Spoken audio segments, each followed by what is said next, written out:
만일 내가 인생을 다시 산다면 이번에는 용감히 더 많은 실수를 저지르리라. 느긋하고 유연하게 살리라. 그리고 더 바보처럼 살리라. 매사를 심각하게 생각하지 않을 것이며 더 많은 기회를 붙잡으리라. 더 많은 산을 오르고 더 많은 강을 헤엄치리라. 아이스크림은 더 많이 그리고 콩은 더 조금 먹으리라. 어쩌면 실제로 더 많은 문제가 있을 수도 있겠지만 일어나지도 않을 걱정거리를 상상하지는 않으리라. 나딘 스테어잇이 만일 내가 인생을 다시 산다면 중에서. 안녕하세요. 책방차차 달콤 엘리입니다. 오늘 여러분과 함께 할 책은 만일 내가 인생을 다시 산다면 입니다. 여러분은 만일 인생을 다시 산다면 어떻게 무엇을 하며 살고 싶으세요? 누구나 살면서 후회되는 순간이 있고 또 계속해서 떠올리고 싶은 행복하고 가슴 벅찬 순간들도 있겠죠. 또 지금의 생에서 이루지 못한 아쉬운 부분 또한 있을 겁니다. 그래서 생의 마지막이 보일 때 버킷리스트를 작성해 후회는 줄이고 행복은 늘리고 아쉬움을 없애려 합니다. 미국 켄터키주의 어느 시골에 살던 할머니 나딘 스테어가 85세가 되던 해 썼다는 시 만일 내가 인생을 다시 산다면. 작가 김혜남 선생님의 마음을 그대로 고백해 놓은 것처럼 닮아있고 공감이 가서 그 제목을 가져와 이 책을 내게 되었다고 합니다. 서점에서 이 책을 처음 보았을 때 프롤로그를 읽고 너무 마음에 와닿아서 꼭 소개해보고 싶어졌습니다. 그 내용을 잠시 읽어드려 볼게요. 돌이켜보면 후회되는 게 왜 없겠는가. 그렇지만 살아가는 데 있어 걱정이 별 도움이 안 되듯 후회 또한 별 도움이 안 되긴 마찬가지다.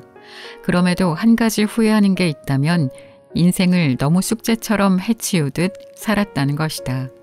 의사로, 엄마로, 아내로, 며느리로, 딸로 살면서 나는 늘 의무와 책임감에 치여 어떻게든 그 모든 역할을 잘해내려 했었다. 나 아니면 모든 게 잘 안 돌아갈 거라는 착각 속에 앞만 보며 달려왔고 그러다 보니 정작 누려야 할 삶의 즐거움들을 놓쳐버렸다. 작가는 30년 동안 정신분석 전문의로 누구보다 열심히 살아왔습니다. 그러다 43세 나이에 파킨슨 병을 진단받았죠. 의사이기에 병에 대해 더 공포스럽고 절망스러웠을지도 모릅니다. 보통 65세 이후 나타나는 노인성 질환이 43세 나이에 찾아왔으니 더욱 그랬겠죠. 파킨슨병은 치료법이 없는 희귀성 질환으로 발병 후 15에서 17년 정도 지나면 사망이나 심각한 장애가 나타난다고 합니다. 하지만 작가 김혜남 선생님은 발병 후 22년이 지났음에도 책을 쓰고 자신의 버킷리스트를 이뤄가며 유쾌하게 살아가고 계십니다. 이런 용기 있는 사람이라면 그가 말하는 모든 조언을 의심 없이 받아들일 수 있을 거라 생각했습니다. 그래서 저는 이 책을 꼭 읽어야겠다고 생각했고 여러분과 함께 공유해야겠다고 생각했습니다. 자, 그럼 지금부터 시작해 볼까요? 딱 한 발짝만 내디뎌 볼 것. 2014년 1월 3일 아침 출근하려는데 이건 아니다 싶었다. 병이 조금씩 악화되어 그렇게 미뤄왔던 치료제 레보도파를 사용한 지 10개월째였는데 더 이상 환자를 진료하는 건 무리라는 생각이 들었다. 그래서 환자들에게 한 달만 쉬어야 할 것 같다고 양해를 구하고 출근을 포기했다.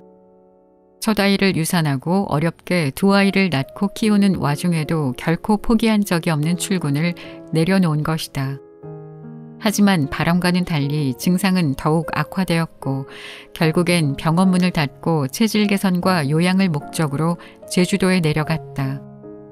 서늘리에 있는 조그만 집에서 혼자 머무르며 치료에만 집중했는데 처음에는 진료도 그만두고 공기 좋은 곳에 내려가서인지 병세가 호전되었다. 그러나 그것도 잠시 점점 몸을 움직이기가 힘들었다.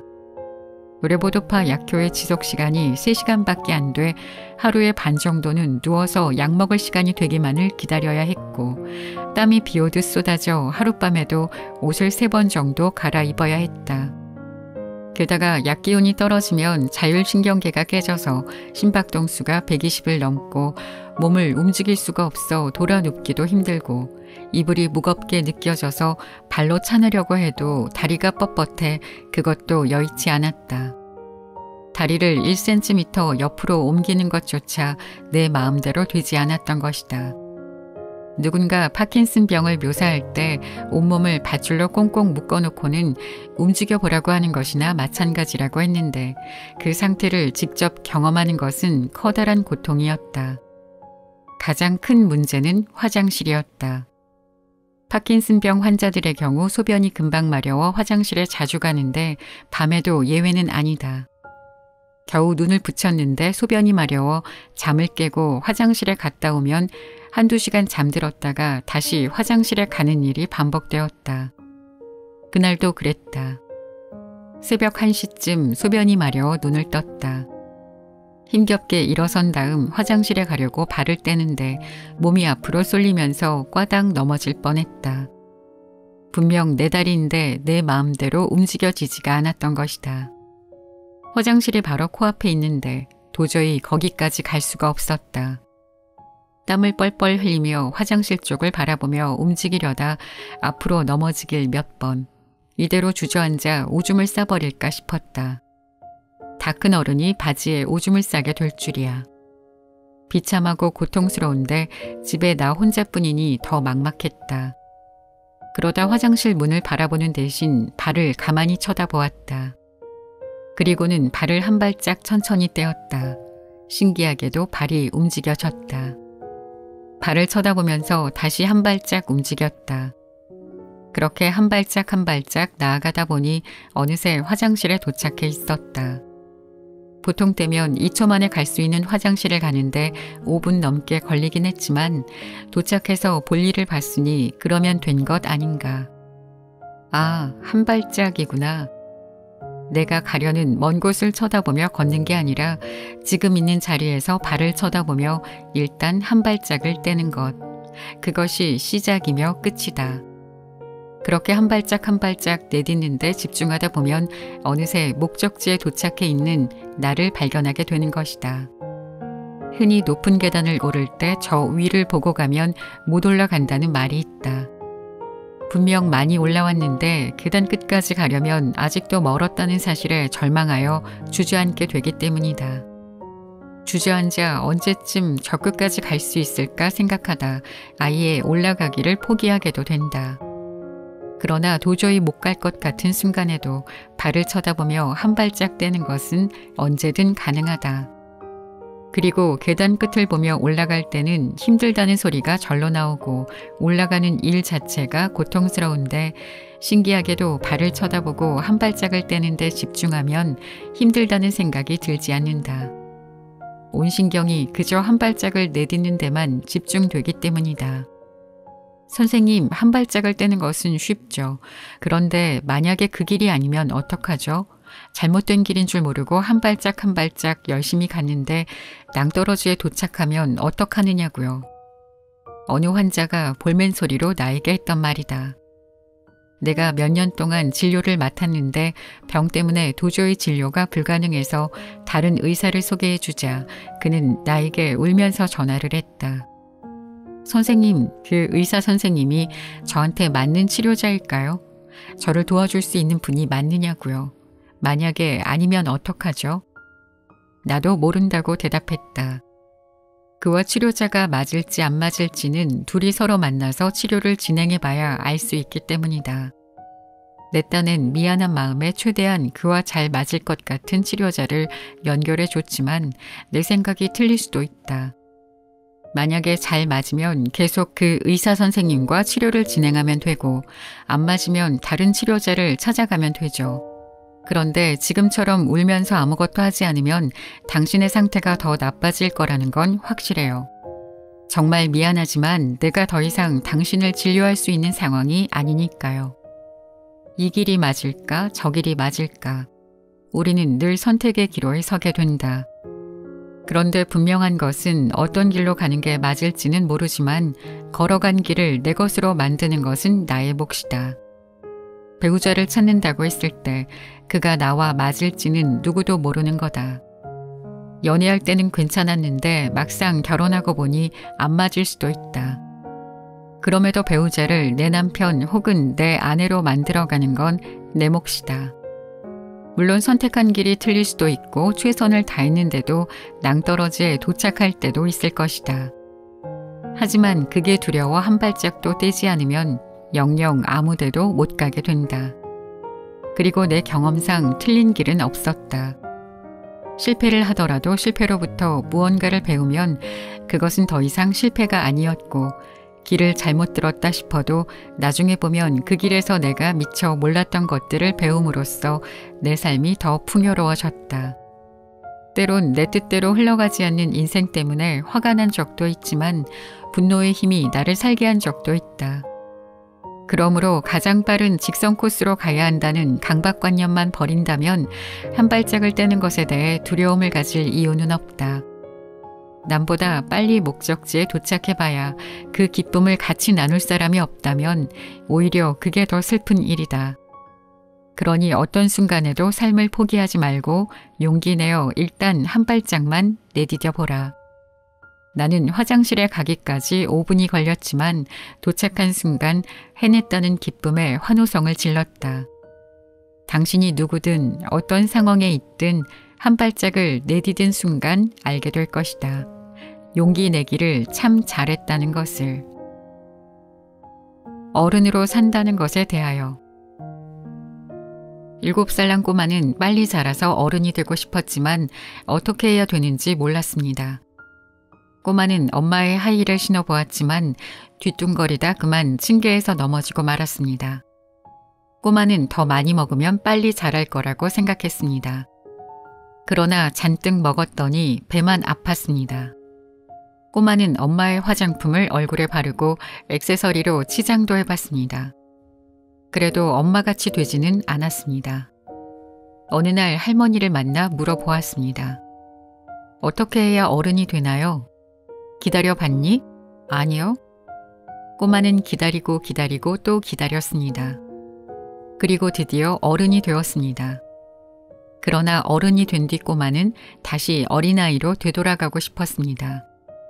왜냐하면 어릴 적에는 신나고 재미있는 일들이 훨씬 더 많았으니까요.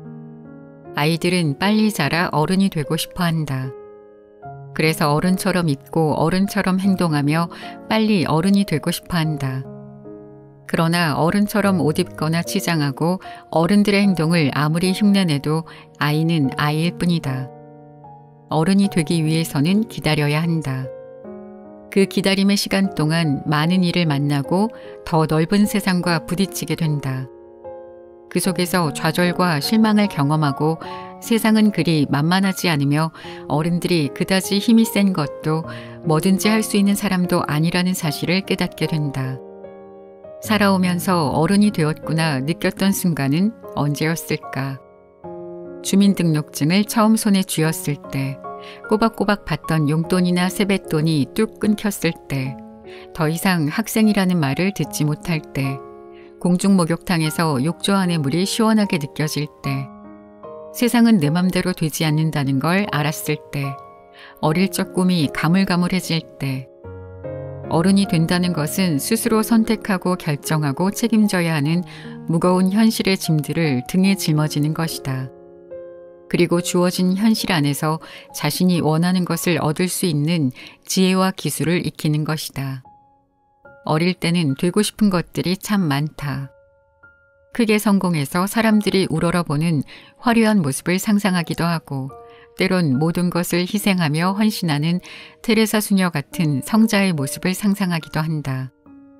비록 모든 것이 불확실하고 불안하지만 그럼에도 가능성이 끝없이 펼쳐져 있다는 생각이 들기 때문이다.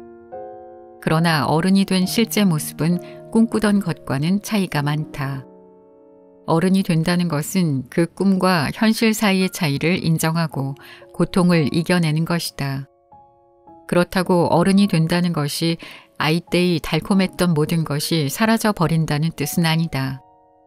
아무리 어른으로서의 지혜와 힘을 가져도 또 어른으로서 받아들여야 할 현실이 있다 해도 진정으로 건강한 어른은 가끔 어린아이로 되돌아갈 수 있어야 한다. 건강한 어른은 떠날 수도 있고 혼자 남겨줄 수도 있어야 한다. 또한 관계의 소중함을 깨닫고 다른 사람들과 다양한 관계를 맺으며 사랑도 하고 다른 사람에게 기댈 수 있어야 한다. 건강한 어른은 자신이 사랑스럽고 가치 있으며 성실하다고 느낀다. 그리고 자신은 세상에 하나뿐인 존재이며 어떤 상황에 있든 늘 흔들리지 않을 자아 정체성이 있음을 믿는다. 그리고 자신을 무기력하고 나약한 사람이 아닌 자기 인생을 결정짓고 책임질 줄 아는 씩씩하고 능동적인 사람이라고 생각한다. 건강한 어른은 인생을 단순하게 봤던 어린 시절에서 벗어나 다양한 경험을 거치면서 여러 각도에서 인생을 폭넓게 바라본다.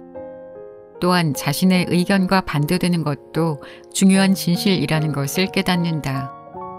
건강한 어른은 양심과 죄책감을 느끼고 후회하는 능력과 자신을 용서할 수 있는 능력을 갖고 있다. 그리고 즐거움을 추구하고 즐길 수 있으며 고통에 맞서 싸워 나가기도 한다. 원하는 것을 어떻게 얻을 수 있는지 배우며 이룰 수 없는 것은 과감히 포기할 줄도 안다. 건강한 어른은 잃는 것이 있으면 얻는 것 또한 있다는 사실을 안다. 잃어버림으로써 얻을 수 있고 좌절 속에서 희망을 찾아내며 불완전함 속에서 감사와 용서를 배운다. 건강한 어른은 인생이란 완벽하지 않으며 사람은 혼자가 아니라 여럿이 더불어 살아가야 한다는 사실을 받아들인다. 내가 잘났다고 혼자 살 수 있는 세상이 아니라 다양한 사람들과의 관계 안에서 서로 부딪히며 때론 승자가 되고 때론 패자가 될 수밖에 없는 복잡한 현실을 인정한다. 그리고 그 안에서 자신의 욕심을 적절히 조절하며 행복을 찾고 자신이 꿈꾸던 세상을 이루려고 노력한다. 어른이 된다는 것은 결국 세상은 내가 바라는 대로 움직인다는 어린 시절의 전지전능함을 포기해가는 과정이다.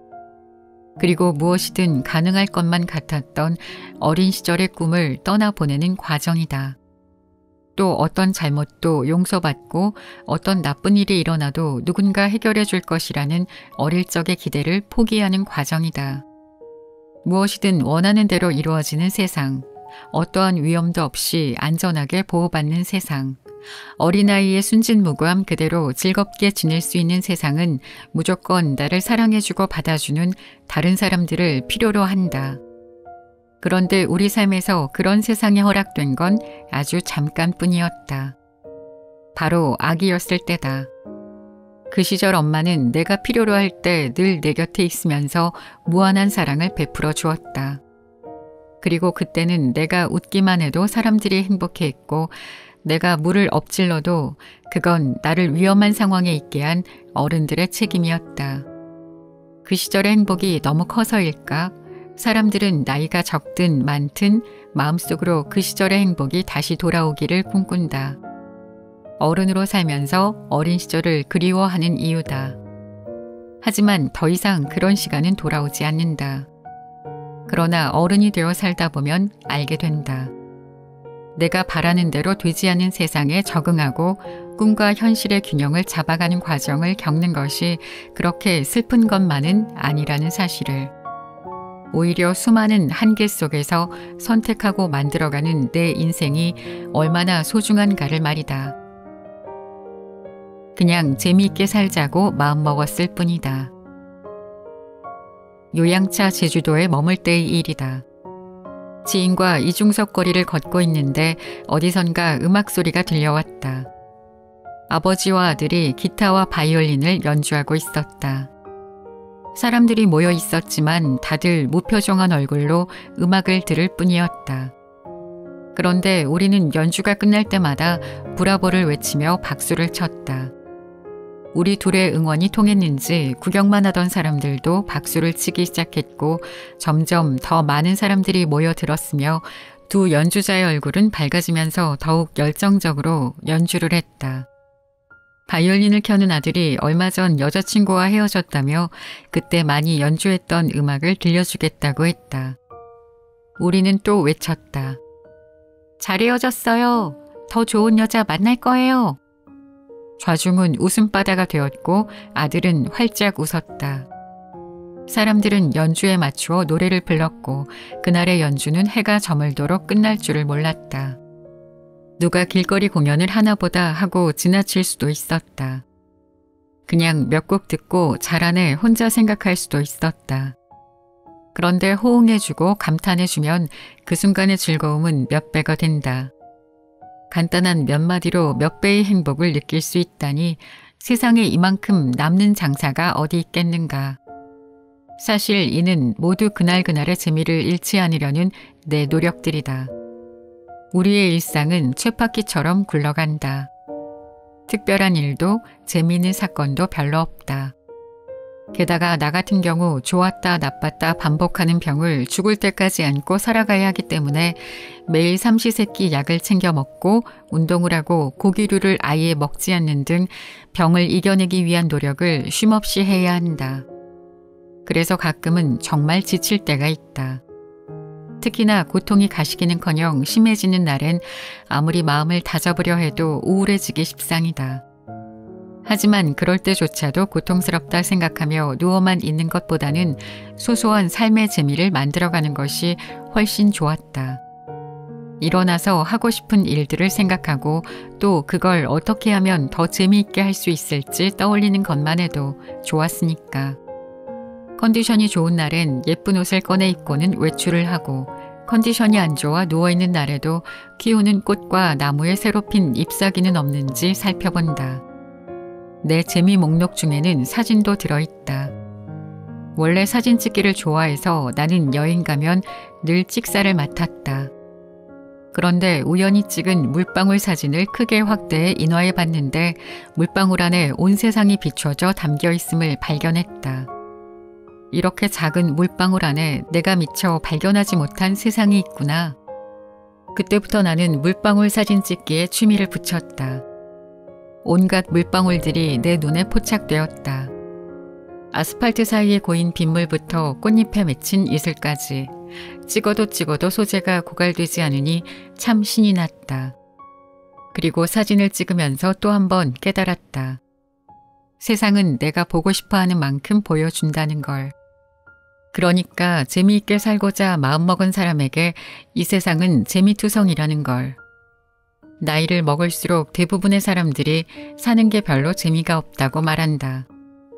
웬만한 일은 다 겪어봤기에 호기심이 안 생긴다는 것이다.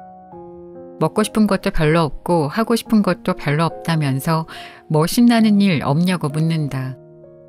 하지만 오금이 저릴 만큼 재밌는 일은 우리 인생에서 그다지 자주 일어나지 않는다. 대부분은 평범한 일상이 이어질 뿐이다. 그리고 무엇이든 재미없다고 말하는 사람들은 실은 자신감이 없는 경우가 많다. 해봤자 두각을 나타내지 못할 거라는 걱정, 잘해야 한다는 강박관념이 무엇이든 시도해보기를 주저하게 만든다.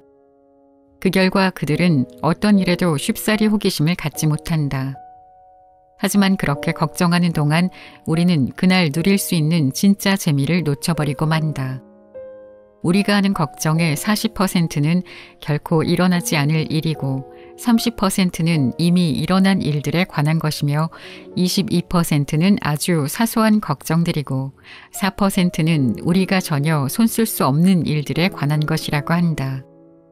나머지 4%만이 우리가 정말로 걱정해야 하는 일이다. 그럼에도 불구하고 쓸데없는 96%의 걱정과 불평, 불만에 시간과 에너지를 쏟느라 정작 오늘을 즐겁게 보내지 못하고 만다. 그에 대해 인도의 명상가 오쇼 라즈니쉬는 장자 돌을 말하다에서 이렇게 말한다. 삶은 경험이지 이론이 아니다. 삶에는 해석이 필요 없다. 삶은 살아야 하고 경험해야 하고 누려야 하는 것이다. 매 순간 삶이 그대의 문을 두드린다. 하지만 그대는 머리로 궁리하고 있다. 그대는 삶에게 말한다. 기다려라, 내가 문을 열어주겠다. 그러나 먼저 결정 내릴 시간을 달라. 삶은 결코 일어나지 않는다. 평생토록 삶이 그냥 왔다가 간다. 그대는 살아있지도 않고 죽어있지도 않은 채 다만 고달프게 질질 끌려갈 뿐이다. 그러니 이제 그만 생각만으로 지쳐버리는 삶에서 벗어나면 어떨까. 오쇼의 말처럼 삶은 그냥 살아야 하고 경험해야 하고 누려야 하는 것이다. 2년간 인적이 드문 숲에서 홀로 생활하며 월든을 쓴 사상가 헨리 데이비드 소로는 한 사람이 평생 탐구하고 즐길 수 있는 영역은 결코 반경 10마일을 넘지 않는다고 말했다. 즐기려고 마음먹은 사람의 눈에는 새롭고 신기하고 감탄할 만한 일들이 수없이 발견된다는 뜻일 게다. 이는 마치 연애를 하는 것과 비슷하다. 연애를 막 시작할 때는 사랑하는 사람에게 참 많은 것을 물어본다. 그에 대해 궁금한 것이 많기 때문이다. 상대가 좋아하는 영화를 보고 상대가 좋아하는 음악을 들으면서 그에 대해 더 많이 알려고 노력한다. 그렇게 촉각을 곤두세우다 보니 상대의 머리 스타일이 조금만 바뀌어도 귀신같이 알아채고 예쁘다, 멋있다, 감탄사를 연발한다. 그리고 그에 대해 새롭게 발견한 것들을 알려주려고 애쓰게 된다. 그러면 서로 기분이 좋아지고 더욱 섬세해지고 더욱 서로를 사랑하게 된다. 마찬가지로 우리가 재미를 발견하려고 노력한다면, 감탄하고 즐길 준비가 되어 있다면 세상엔 즐거운 일 투성이며 인생은 더욱 신나고 재미있어진다. 삶이 힘들고 어렵고 좀 채 나아질 것 같지 않아 보여도 어느 때나 즐길 거리는 분명히 있다. 그리고 즐길 거리가 다양한 사람일수록 불가피한 불운과 불행 또한 잘 버틸 수 있다. 2차 세계대전 중 유대인 수용소에 포로로 잡혀가 매일 수백 명의 유대인들이 소리 없이 불태워지는 광경을 목격해야만 했던, 그리고 정작 자신도 언제 죽을지 몰랐던 빅터 플랭클. 그는 수용소에서 살아남아 그 경험을 토대로 로고테라피를 창시했는데 수용소에서의 하루를 다음과 같이 남겼다. 어느 날 저녁이었다. 죽도록 피곤한 몸으로 막사 바닥에 앉아서 수프 그릇을 들고 있는 우리에게 동료 한 사람이 달려왔다. 그리고는 점호장으로 가서 해가 지는 멋진 풍경을 보라는 것이었다. 밖에 나가서 우리는 서쪽에 빛나고 있는 구름과 짙은 청색에서 핏빛으로 끊임없이 색과 모양이 변하는 구름으로 살아 숨쉬는 하늘을 바라보았다. 진흙바닥에 패인 웅덩이에 비친 하늘에 빛나는 풍경이 잿빛으로 지어진 우리의 초라한 임시 막사와 날카로운 대조를 이루고 있었다. 감동으로 인해 잠시 침묵이 흐른 뒤 누군가 이렇게 말했다. 세상이 이렇게 아름다울 수도 있다니. 오늘 죽을지 내일 죽을지 한 치 앞도 모르는 수용소에서조차 세상의 아름다움을 발견했듯 어느 때고 감탄할 만한 일은 반드시 있게 마련이다. 그래서 나는 사는 게 너무 재미없다는 당신에게 삶과의 연애를 권한다. 삶과 연애해보라. 생각하고 또 생각하면 모두 뻔한 일일지도 모른다. 그러나 생각을 멈추고 그냥 삶을 살아보면, 연애하는 마음으로 기대와 설렘을 가진다면 세상은 당신이 미처 생각지 못한 새로운 모습을 보여줄 것이다. 또한 당신이 그 세상을 보고 감탄한다면 무의미한 오늘이 신나고 재미있는 하루가 될 수 있을 것이다. 브라보라는 감탄사 하나로도 연주 분위기가 바뀌고 연주를 구경하는 사람들의 마음이 바뀌는 게 인생이니까 말이다. 재미있게 들으셨나요? 영화 버킷리스트에 다음과 같은 대사가 있습니다. 영원히 하늘에 가면 말이야, 신이 2가지 질문을 했다네. 대답에 따라 천국에 갈지 말지가 정해졌다고 하지. 인생의 기쁨을 찾았는가? 자네 인생이 다른 사람들을 기쁘게 했는가? 대답해보게. 여러분은 이 물음에 어떻게 답하시겠어요? 인생의 기쁨을 찾았나요? 당신의 인생이 다른 사람들을 기쁘게 했나요? 만약 두 질문에 모두 예라고 답할 수 있다면 참 잘 살아왔다고 스스로를 칭찬해 주세요. 그리고 아니오라고 답해야 한다면 아직 늦지 않았습니다. 지금부터 한 걸음 한 걸음 시작하면 됩니다. 이 책을 읽으면서 든 생각은 내게 주어진 오늘 하루를 최선을 다해 즐겁게 행복하게 살아봐야겠다는 것이었습니다. 물론 나는 지금 건강하고 아직 살아갈 날이 더 많겠지만 사람 일이라는 것은 모르잖아요. 나중에 시간이 지나 뒤돌아 봤을 때 오늘 하루가 반짝반짝 빛나는 하루로 기억되도록 그렇게 살아야겠습니다. 여러분의 오늘 하루도 최고로 행복한 하루였기를 바랍니다. 지금까지 책방차차 달콤 엘리였습니다. 감사합니다.